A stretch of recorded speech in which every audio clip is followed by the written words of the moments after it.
this is why I cannot just ignore what we heard before. I cannot not comment on the speech we heard by the US Vice President.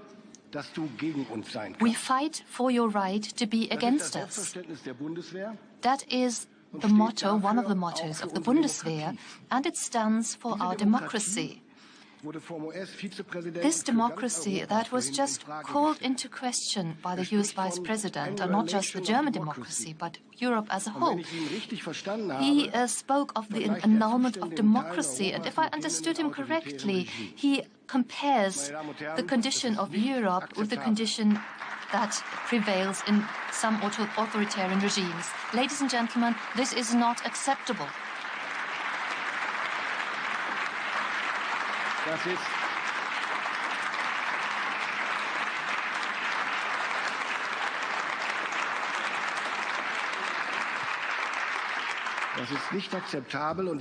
This is not acceptable.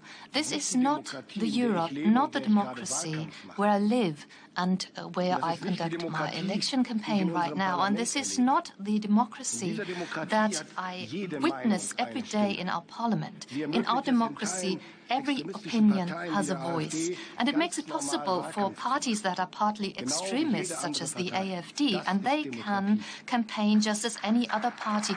This is democracy. And if the Vice President had the opportunity to switch on his TV set when he arrived yesterday, he would have seen one of those candidates in primetime TV.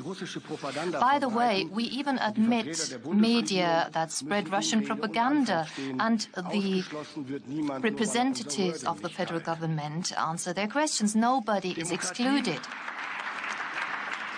But democracy does not mean that a vociferous minority will automatically be right, and they cannot decide what truth is.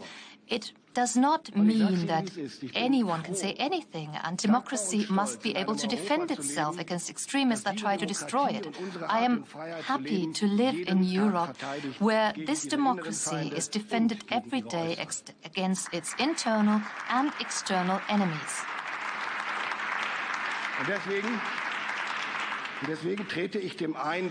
And therefore, I would like to explicitly contradict and oppose the impression that Vice President Vance suggested here, that our democracies oppress and silence minorities.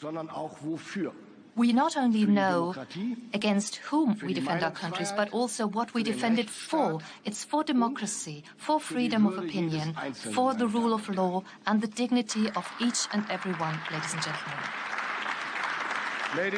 Ladies and gentlemen, but unlike the Vice President, I would also like to focus my speech on the most pressing questions of European and transatlantic security.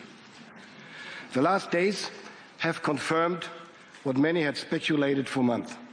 The United States are pushing for a quick peace settlement between Russia and Ukraine, and they expect Europe to take the lead in securing any agreement that follows.